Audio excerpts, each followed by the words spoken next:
لله نحمده ونستعينه ونستغفره ونعوذ بالله من شرور أنفسنا ومن سيئات أعمالنا من يهده الله فلا مضل له ومن يضلل فلا هادي له وأشهد أن لا إله إلا الله وحده لا شريك له وأشهد أن محمدًا عبده ورسوله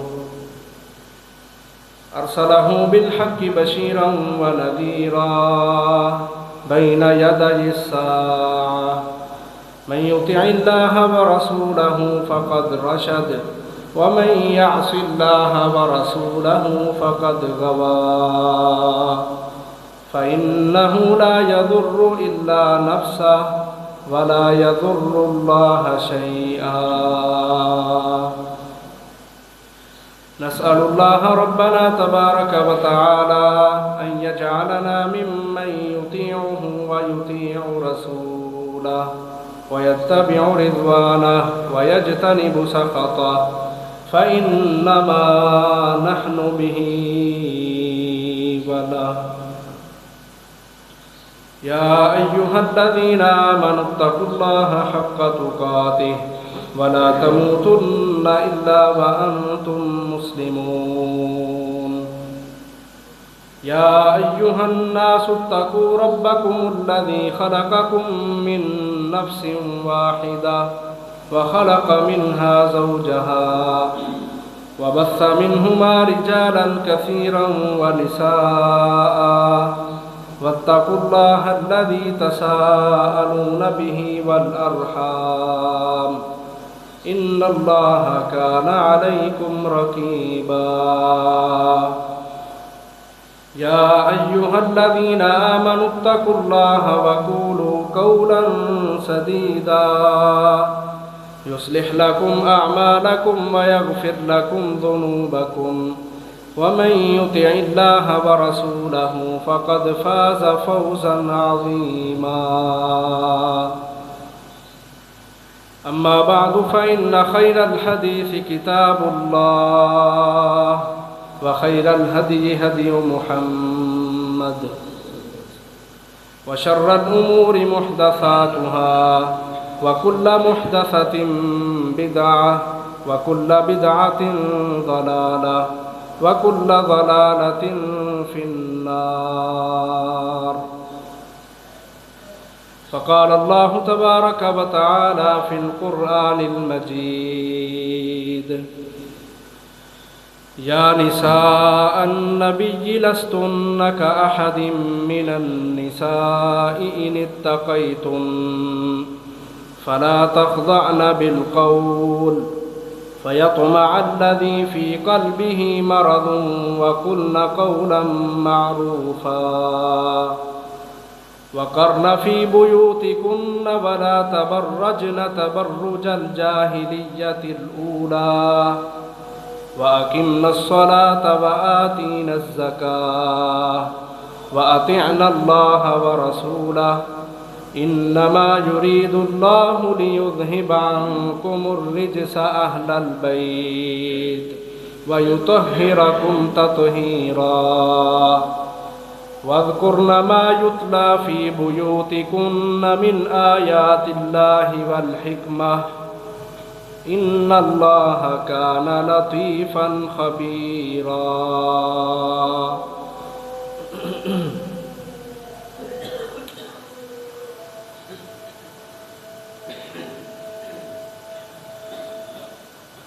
اللہ احکم الحاکمین کی زمین پر جو معاشرے آباد ہوتے ہیں ان معاشروں کی ترقی میں مردوں کا اور عورتوں کا بڑا کردار ہوتا ہے۔ آج ہمارے معاشرے میں جتنی بھی اخلاقی طور پہ پستی ہے، بے حیائی ہے، فحاشیاں اڑیانیاں ہیں، دین سے دوری ہے، تو ذہن میں یہ سوال پیدا ہوتا ہے کہ یہ جتنا کچھ ہمارے معاشرے میں ہے، اس کی اصلاح کا نقطہ، راز، طریقہ وہ کیا ہے؟ تو ہم اس نتیجے پہ پہنچتے ہیں کہ خاص طور پر عورتوں کی اصلاح، خواتین کی تربیت، یہ بہت ضروری ہے۔ یاد رکھیں، معاشروں کی اصلاح ایک فرد کی اصلاح سے شروع ہوتی ہے، اور ایک فرد کو تشکیل دینے کے لیے سب سے اولین جو گود ہوتی ہے، جو درسگاہ ہوتی ہے، وہ ایک عورت کی، ماں کی درسگاہ ہوتی ہے۔ اگر یہ خواتین اپنی اولادوں کی تربیت اس طریقے کے مطابق کریں جو اللہ تعالیٰ نے قرآن مجید میں بیان فرمایا، تو صرف ایک گھرانہ نہیں بلکہ کئی گھرانے، کئی معاشرے، کئی ملک درست ہو سکتے ہیں، اور صحیح معنوں کے اندر وہ دین کا غلبہ اس کو ممکن بنا سکتے ہیں۔ میں بڑے مختصر انداز میں آپ کے سامنے کچھ باتیں رکھتا ہوں۔ عورت کو اللہ تعالیٰ نے جو بھی حیثیت دی ہے، ان ساری کی ساری حیثیتوں میں ہمیشہ عورت کے مقام کو بہت بڑا اللہ تعالیٰ نے قرار دیا ہے۔ مثال کے طور پر ایک عورت کی سب سے پہلی جو حیثیت ہے وہ یہ ہے کہ وہ بیٹی ہے، وہ بچپن میں ہے۔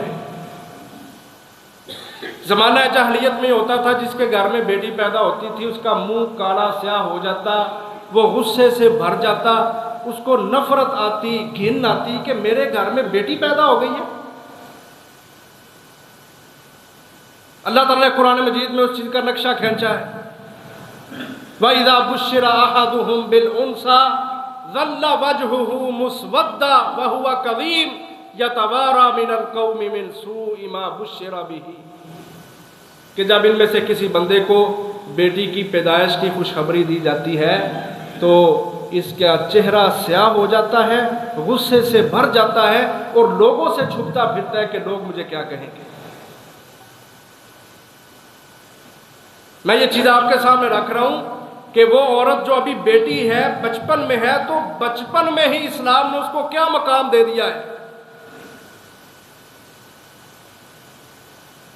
اور ان کے منہ بن جاتے، نفرتیں ان کے چہروں سے ظاہر ہوتی، اور کئی تو اس حد تک جاہل، گمراہ اور بھٹکے ہوئے لوگ تھے، اللہ معاف کرے، دل دہل جاتے ہیں کہ وہ اپنی چھوٹی چھوٹی بچیوں کو زندہ مٹی کے اندر دفن کر دیا کرتے تھے۔ اللہ معاف کرے، اس چیز کے آثار آج ہمارے جوانوں میں، ہمارے مسلم گھرانوں میں بھی پائے جاتے ہیں۔ اس کے مقابلے میں محمد الرسول اللہ صلی اللہ علیہ وسلم ہمیں سمجھاتے ہیں، کہتے ہیں لوگوں، جس بندے کو اللہ تعالیٰ نے 3 بیٹیاں عطا کی اور اس نے ان بیٹیوں کی تربیت کی، ان کو ادب سکھایا، ان کو اسلام پڑھایا، پھر جب وہ جوان ہوئیں تو اچھے رشتے ڈھونڈ کر ان کی شادیاں کر دیں، فرمایا اس بندے کے اوپر اللہ تبارک و تعالیٰ نے جنت واجب کر دی۔ یہ بیٹی ہونے کی حیثیت ہے، اسلام کے اندر کتنا مقام ہے بیٹیوں کی پرورش اور تربیت کرنے کا۔ اور دوسری حدیث میں نبی علیہ الصلوۃ والسلام فرماتے ہیں کہ جس بندے کو اللہ تبارک و تعالیٰ نے بیٹیوں کے ساتھ آزمایا، اس کے گھر میں بیٹیاں پیدا ہوتی ہیں، اس بندے کی آزمائش ہوتی ہے کہ رب کی دی ہوئی اس رحمت کو لیتا ہے یا منہ بسوڑتا ہے، لیکن وہ اپنی آزمائش میں کامیاب ہوتا ہے، بیٹیوں کی پرورش کرتا ہے، خوش دلی سے ان کو قبول کرتا ہے۔